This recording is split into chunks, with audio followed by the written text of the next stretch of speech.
wale wanakulima, wanakudharau, wanasema nini, hawawezi kutusaidia. Mining and Blue Economy CS Hassan Joho took a swipe at online trolls criticizing government projects, saying those within government ranks would match their energy. Na mimi nawaambia nyinyi kuweni kwa mtandao, sisi tuko kwa ground. Tuko kwa ground baya sana. Na ukituletea noma hapa ndio headquarter. Nina uhuru ya kusema chochote mimi nataka kusema. Huwezi kufunga mdomo yangu. If they spoke anything, they spoke in that manner as in their individual capacities. Observers see government behavior as an indicator that it may have been pushed to the wall by Kenyans, leaving it exposed and in a defensive position. Hata imefika wanapinga hata matoleo kanisani. Jameni, tuko na mdomo kama wewe. Ukileta tunaleta. Ukichoma tunachoma. Wasikize wananchi, wasikie kilio cha wananchi. Kimani Ngunjiri reporting for K24, Nairobi. Right, so Kenya may soon witness a surge in GMO maize if the government approves an application for its production and sale. Now, the National Biosafety Authority, that is NBA, has invited Kenyans to share their views on the proposed release of genetically modified maize, popularly known as BT maize. Now, NBA assures the public that rigorous assessments are being conducted to ensure the maize is safe for both human and animal consumption. If approved, further tests will evaluate its performance in different agro-ecological zones. And David Kagina has more on that. Kenya has opened public debate on GMO maize. In a statement published in the dailies, the National Biosafety Authority has urged Kenyans to share their thoughts on the proposed introduction of genetically modified maize, commonly referred to as BT maize, into the local market. This comes on the heels of the government lifting its decade-long ban on GMO crops in 2022, a move that sparked widespread discussions about food security and agricultural practices. The controversy culminated in legal battles, with the courts ultimately ruling in favor of GMOs. Public participation marks a pivotal step in the assessment process as the authority reviews the safety of the product for human and animal consumption. If approved, the genetically modified maize will undergo further testing in different agroecological maize growing zones across Kenya to determine its performance under varying environmental conditions. NBA further explains that BT maize has been developed using modern biotechnology methods to protect itself against specific pests such as the maize stem borers and the fall armyworms, which are devastating pests in the maize field.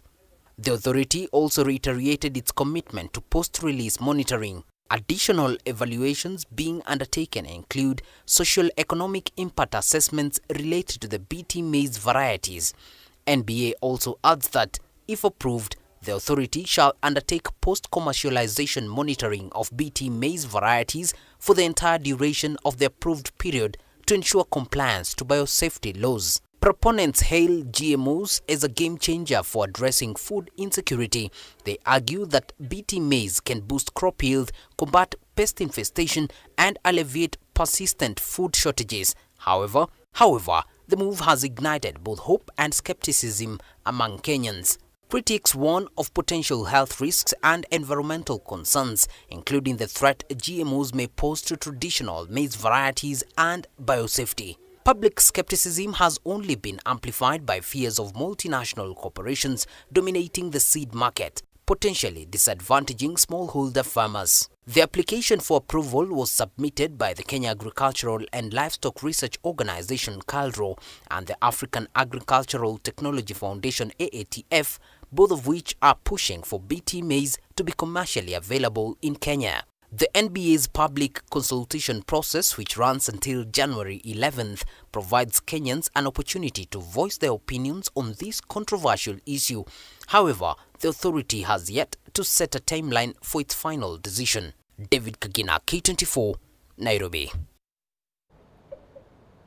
Now, the government is prioritizing solar energy to address electricity challenges in off-grid areas. Now, Energy CS Opiyo Wandayi commissioned solar-powered mini-grids in Ngode and Takawiri Islands, Homa Bay County, under the Rural Electrification and Renewable Energy Corporation, that is REREC. The CS urged residents to leverage the new electricity access for economic empowerment, including starting small businesses and improving fishing activities. REREC CEO Dr. Rose Mkalama highlighted that the project connects approximately 640 households to power ending years of darkness for the remote islands. The initiative also extends to other islands such as Mageta and Wasini. Of our program, wider program, to light up 14 off-grid counties, okay? And this is a project that is being supported by the World Bank. As a matter of fact, some of these areas where we are putting up these projects have not had the opportunity to be connected to electricity since independence. In fact, since the world began, if I may call it so. And we are doing this from renewable energy sources, which is solar, 100%. And this is basically also contributing towards our energy transition, our movement towards 100% green energy, whose target is to be 100% by the year 2030. It is a very, very successful project, as you can see for yourself, because the inhabitants of these islands, just like those inhabitants of the other 13 or so counties that are off-grid, are very delighted to be able to get connected to electricity for the first time in their lives. So the government is committed to continuing this program across the country. And we must thank the REREC team, which has been in charge of this project, for a very, very good job that they have done, and their tireless efforts to reach to the remotest places of this country in terms of bringing this essential service closer to them.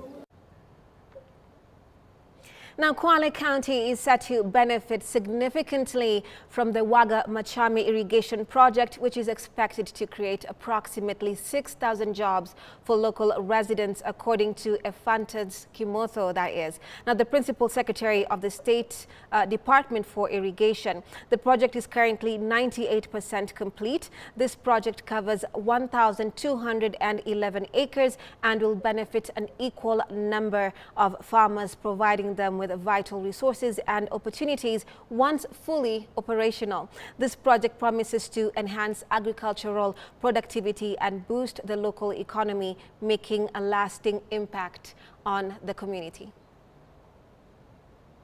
1,200, and on average, if each person has an acre, so we're talking about 1,200 people. This particular irrigation scheme, the main value chain is rice. But one season we do rice, the other season we do maize. Yeah, and an acre on average you expect to produce around 2.8 metric tons of rice. This particular year, we have actually a target that is beginning July up to June next year. We have a target of completing 40,000 acres from the community irrigation schemes. So this already by itself gives us 1,200. We have many more, but in this particular county, this is very critical, especially in the State Department of Irrigation, because it addresses the issue of the rice value chain. As you know, currently we have a big deficit of rice. We're importing over 700,000 metric tons, and generally in this region, coastal region, we expect to reduce rice deficit by 40%, starting from the area of Tana River, where you have Bura irrigation scheme, where we intend to do an additional 40,000 acres. Then we have Hola, we also want to do an additional 10,000 acres, and also this Kwale County. This is one of them. We are doing 1,000, but we are still expanding. On average, 1 acre creates around five jobs. So you're talking about 6,000 jobs, and also we're also talking about many more indirect jobs. Because now from this rice, the first thing that will happen, there'll be the transportation element. After that, there will be the processing element. The county has a small milling plant, but now with this production, the county is expected also to even buy a bigger milling plant. So there's a lot of value chain that comes way after that. Yeah. Now we're taking a short break right here on Friday Live. Do stay with us. We'll be back with more.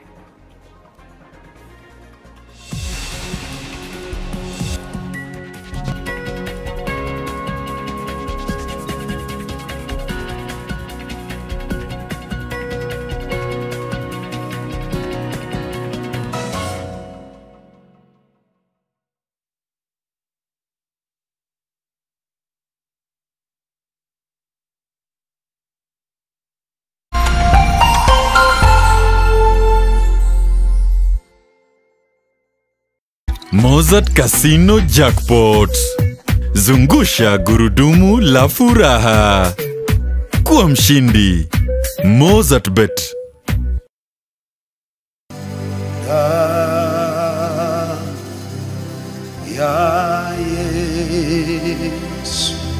Baada ya kutumia damu ya Yesu na mwili wa Yesu Kristo, shine, shine, shine.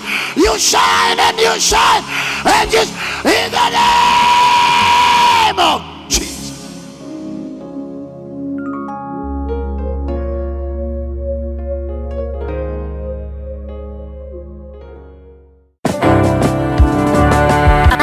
I will love you without condition. Oh yeah, Nairobi, Kenya comes alive on the 7th of December 2024. Malaika. At SK, the Dome Jamhuri Park Showground from 7 p.m. as the sensational Register Etana will be performing live at the Good Vibes Festival. Tickets are now available at ticketyetu.com. Regular tickets are now going for 1,500. VIP tickets are going for 3,000, and 5,000 Kenyan shillings for VVIP. Ingia, ticket yetu na ushike tiko yako leo. Come and have some good vibes. I'm not the sort of person who falls in and quickly out of love. But to you, I give my affection right from the start.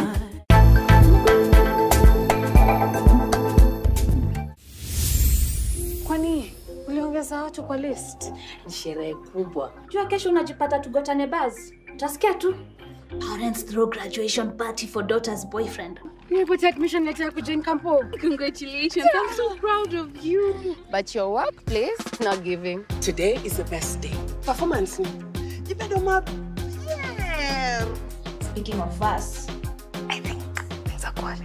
Na venue. Achua die pin boy donge. Bana utumie hiyo kitu usiku, sio sahi, umesikia? Hapa ndio tunakuwa free.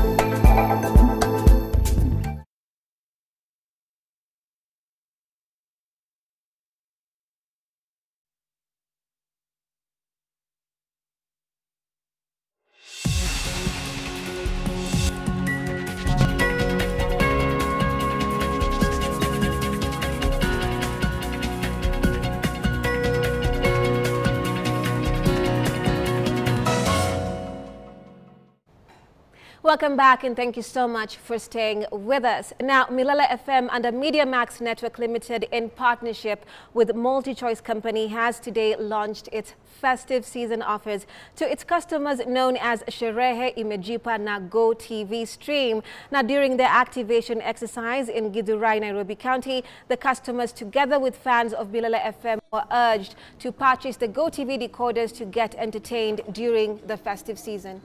Go TV tukiwa katika hali One ndio uweze kupata DSTV sister hivi yes.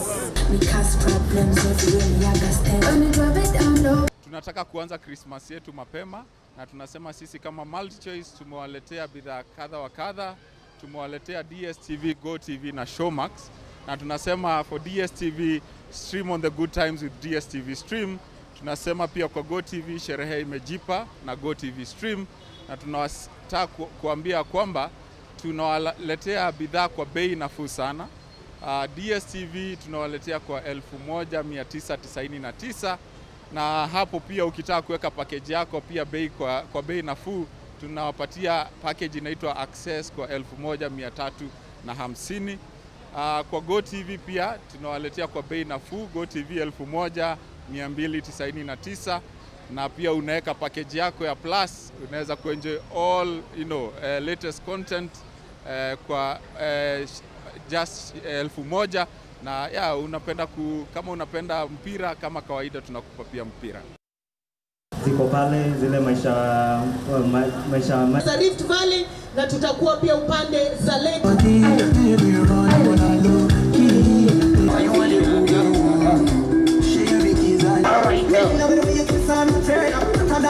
Go TV tukiwa katika hali. Right, there you go, and quite a fun activity right there. Now we've come into the conversation bit of this bulletin or news show for that matter, and I have very fun and interesting guests with me in studio, and let me call them Kenya's very awesome, cool, dope drifters. We have 3 of the best in studio and a lady among them. And let me introduce them to you. We have Jennifer Malik. She's a rally driver and drifter. They'll tell us what drifting is, certain way. We have George Kingara. He's a digital content creator. You also drift, right? Yes. So you call you drifter. That's yes. okay. Yes. Awesome. We also do have with us Vincent Saleh, who is also a drifter. Thank you guys for coming through. Thank you. We're happy to have you. Thank you for having us. You know, it's not something that is new in the motorsport world, that is drifting, you know. But for our audience and those who do not know what drifting is, I want you guys to break it down for me. So we could start with you, George. Vincent. Oh, Vincent. Yes, I'm sorry, yes. George. No, George. Vincent. I beg your pardon. Yeah. So Vincent, tell us, what is drifting, especially? Like, what do we need to understand around it? Well, drifting is intentionally losing control of a car, then maintaining that slide through a corner. Okay. In simple terms. In a simple term. In a simple way, drifting is just intentionally losing control of the car, then maintaining that slide. Because the moment you lose control, you start to slide. So it is intentionally losing control of a motor vehicle, then maintaining that slide throughout a corner. I see. Yeah. Now, George, when we see drifting on TV, in movies, Fast and Furious, what we see is it looks fascinating. It looks almost impossible to do. Yes. And when we're outside looking in, you guys are like gods, like superheroes of some sort. Yeah. Yeah. So how do you get the angles right without crashing into things, crashing into people and the like? So it's actually a skill which I learned over the past few weeks, and Vincent here was one of my teachers. He guided me, and it was such a huge opportunity. I learned how to drift in about 6 days, and then we did the event. Yeah, only 6 days. I had never drifted a car before. It was my first time, and yeah, we did the East African Drifting Championship. Yes, I saw that. We're going to get there. Yeah. We're going to get there. So it's a skill. There's a lot that comes into play, like you said, intentionally losing control of the car and maintaining that slide. So there's a lot you have to do. You have to play with the clutch, you have to play with the steering angle, the handbrake. It has to be manual. It doesn't have to be a manual, but it's way better with a manual and easier to control with a manual. Okay. Yes. I have more questions. Jennifer. Hi. I'm so proud of this girl. The fact that she's a lady, she's doing it, it's pretty dope. So Jennifer, tell us, when you're losing, like he said, and he said, control on the track, and you're drifting at an angle, what we basically see, how long can you go like that for that matter? So now what we learned, it's the small donuts. We have the small donuts, the one that you just go and spins, and then the big donuts. Are those cars? Those are drifting terminologies. Yeah. All right. Okay. So the small one will take you really fast, and the big ones are going to get you really wide. So I'm using that skill to perfect my rally, because we get lots of corners, and if you brake and take a corner, you're going to waste a lot of time. But if you just slide into the corner, it's cutting time and you become faster. So I'm actually using that to my advantage. You know, that sounds scary, but it also sounds very, you know, something that is alluring that you want to do. How do you practice to the point where it's safe? And we'll show the clips for our audience, but, you know, because we have them, but how do you practice until it is safe enough for you yourself to do it? Well, first of all, you need to get a secure space for you to be able to practice in case... How does a secure space look like? A place far from people. Okay. Understand? Fair. Far from people, far from obstacles. So you start with that because you need to build confidence. Right. Slowly by slowly, until you gain that confidence, you can be able to drift within a very tight area. So first of all, you need to get a bigger space and a space that is far from people and far from obstacles. Okay, yeah. So how long does it take you to actually learn this skill? Do you have to learn to know how to drive a manual car, you know, automatic, yeah, or you just have to learn a fresh driving in? First of all, you have to be a driver. You for you to be a drifter, yes. You have to be a good driver for you to be a drifter. Then once you're a driver, you'll get all these skills one by one until you get to be a proper drifter. So I will say, yes, you have to know to drive a manual car because we are doing this in a manual car. Yes, you can still do it in an auto like George said, but for you to be competitive enough, you have to do it in a manual car. So you have to know how to drive a manual car, then now the skill comes in. The drifting skill will come in later after you become a driver.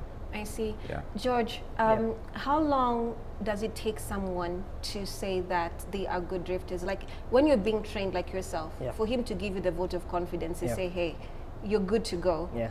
What does that take? First of all, you know, we are all gifted differently. There are people who will learn quicker than others. So like what we did, we had an academy, a drifting school academy, where we learned how to drift in about 2 days over the weekend. And you notice that there are some students who learned quicker than others. But as long as all of us then knew how to drive a car, especially a manual car, and we know how to control a car, you know the basics of the car. So then from there on, you know, you start learning how to drift, how to slide. So kama ujui kuendesha manual car, lazima tu, like you have to basically get your lessons. It's the basis, yeah. First learning how to drive a car, and then now you start learning how to make the car slide, and then controlling that slide. Because once the car slides, you can also just lose it and lose control completely. So you need to learn how to handle it, and when the car does this, you know how to react to it. Yeah. How long has drifting been in Kenya, and how is the culture? What do Kenyans understand? The ones who are like, you know, big drifting fans, what do they understand of the drifting culture, especially here? I feel like drifting is very new in Kenya. Vinny and Jinlu, who is the main sponsor and the person who introduced us all to drifting, including Vinny, who is a champion currently. So it's not known. So people still need to, people still don't know much about it. So we are just here to, you know, showcase it and introduce it to people. We did it the last weekend, and the turnout was really good. Guys came in huge numbers, and apparently Kenyans love it. Yes, they love the fact that a car can just culture. slide. Some want it to slide even more so that you can have an incident. They can, you know, it's fun for them. So that's what was happening when you had, because I had, you know, the opportunity or the pleasure of being at the event, and the handlers kept telling, you know, the audience, move behind the tape. Get behind the tape, it's not safe. So you're saying that some people would want to just come closer to the cars, just something to happen. That's insane. Yeah. We get those, a lot of them. Wow, okay. So how do you handle a crowd that is so emphatic? You know, that's what I was saying, there's a culture in Kenya. There's something they understand or love about drifting that we may assume that they don't know, right? So it's new, yes, in Kenya, but there's a sort of a culture. What is that culture? What do we call it? How do they understand it? Well, you've asked how we handle the culture, or you've asked how we handle the audience? Those are two. So handling the emphatic audience, those are very, very happy and ecstatic. And now how they understand what this culture is. How can we define the drifting culture? One, we say motorsport, just like any other motorsport. Drifting is a motorsport that is dangerous, just like any other. So we have to put in measures to ensure that whatever we're doing is very safe for the audience out there, because anything happens, you know, you just never know. It can be dangerous to the people performing it and even to the audience. But having said that, we know high adrenaline rush gets people wanting to get closer to the drivers and to the cars and all that, because you wouldn't want to be very far from a drifting car the moment it starts doing all those stunts. The moment you realize the driver is capable of handling the car and is able to control the vehicle, you want to get closer.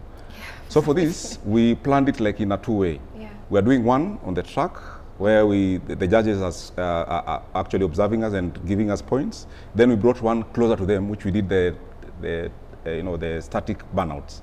We brought it closer to them because people want to record videos. People want to be in that video next to this car, doing what it is doing.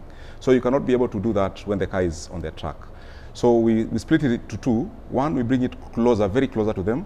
And even on the track, what we are doing, there is a pendulum. There was a very big ball. Right. That was only for the audience. Yeah, what does that mean though? Yeah. You have to hit it. You have to hit it. You know, it is giving you points, but not so much points as other places on the track. But we want to have the audience cheering up, because the moment you hit that ball, the audience will stand up and cheer you so much. I was part of it. I didn't understand why it was for. I'm like, yay! So the pendulum is for the fans. It's actually for the audience. All right. It may give you like maybe a bonus point, maybe 2 or 3 points, but basically it is there for the audience. Okay. The moment the fans see you getting that ball, going down and coming back, they feel so much cheered up and they'll cheer you so much. So that is basically for them. So that is how we split it for the audience, to get closer to the car by coming closer where we're doing the donuts, I mean the burnouts, and by them seeing what is happening on the track, trying to explain. We had an MC trying to explain to the guys what is happening on the track, because people would see 2 cars going on the track and getting it sideways. We call it tandem. So the MC was there to explain to people, we are not racing 2 cars. We are actually trying to get the drifting angles at that moment. Gotcha. So audience ought to know what is happening on the track and at what point are you supposed to be scoring points, at what point are you not supposed to be scoring points. In some incidences, we had people spinning on the track. You see, the audience will cheer up so much, thinking that is points, but in real sense, you are losing, because you're not meant to spin on the track.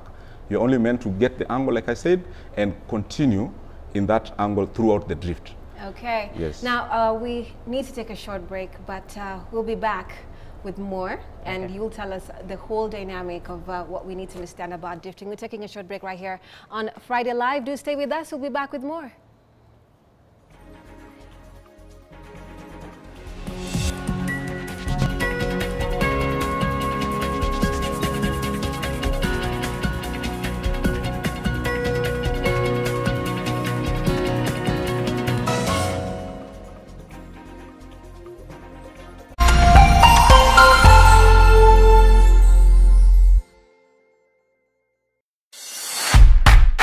People Daily, we believe small actions lead to monumental changes. As we commit to a greener future, embrace simple steps, reduce, reuse, and recycle. It's time to go green. Kua Green. Switch off unused lights, opt for reusables over disposables, and support eco-friendly products. A choice, no matter how small, makes a difference. Inspire others with your green journey, and together let's shape a more sustainable tomorrow. Kua Green is an initiative of the People Daily.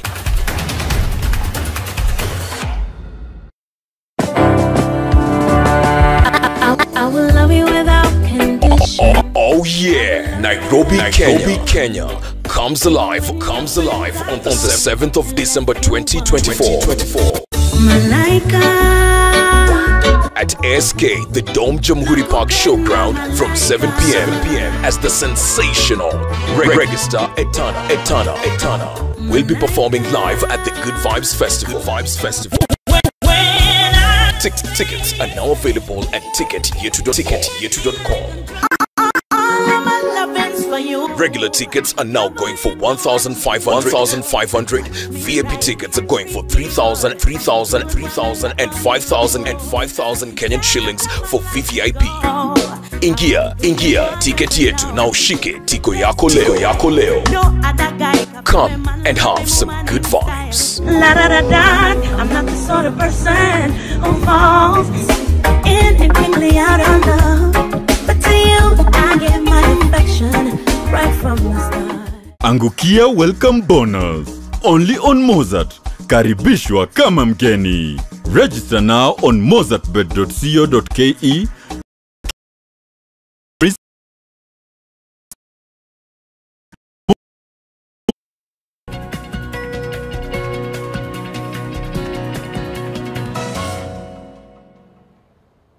Welcome back, and thank you so much for staying with us. If you're just joining us right now, we are speaking to Kenya's top drifters, and they're from this cool clan, if I may say, of drifters called Crab Men. And we're speaking to Jennifer Malik. She's a rally driver stroke drifter. George Kingara here. He's a digital content creator and drifter, and Vincent Saleh, who is also a drifter. Right, so we're speaking about now, how do you protect yourself when you're in the car? Those cars look like shells. Like, I literally saw a car that doesn't have the top part of the engine. Like, like the top part is smoking. I'm like, how are you even riding this? It looks like parts put together. Yeah. But on the track, it was amazing. Like, it could go and do things. You're like, wow, I judged this car too harshly. Yeah. So how do you protect yourself when you're inside to not also get hurt? So first of all, those cars look like shells basically because we have shells, that's shift down the weight to save weight, because there's so much unnecessary weight in a drift car. You want it to be as light as possible so that you can be able to slide it around. So all that, the carpets, all that, the rear seats and everything were removed. Right. So inside the car, you obviously have the driver has a helmet. There are the racing harnesses, which are like seat belts, but they're more tighter than the normal racing seat belt in a normal car. So they hold you down and make sure you're glued to the seat so that there's minimal movement. Then there's the helmet obviously protecting your head. And then the cars also have fire extinguishers. Even some go to the extent of having even roll cages so that just in case you go into an accident or you roll or something like that, you're protected. Okay. Yeah. So on the outside it may look like a shell, but you're very much secure inside the car. So is it on purpose that we should see the interior, especially the engine bit of how it is? No. Is it on purpose? No, we removed the bonnets. Yes, the bonnets, there you go. Yeah. Oh my God, my terminology is just stuck here. The bonnets because of the heat soak. It was very hot during the races, and so with the bonnets you find that, and then you're really pushing the car to the limit throughout the entire lap. So the temperatures really go high, so we really need to remove the bonnet to at least dissipate the heat a bit. Okay. Yeah. Now, Jennifer, I'm going to be a bit biased right now. Like I said, I'm proud of this girl. But let's take it from this angle. How is it to compete against very competitive drifters, like what I saw during, that competition, if I may say? Because all of these individuals, including him, he burnt his tire out. I saw very competitive. I think you're also a winner, and you're a winner.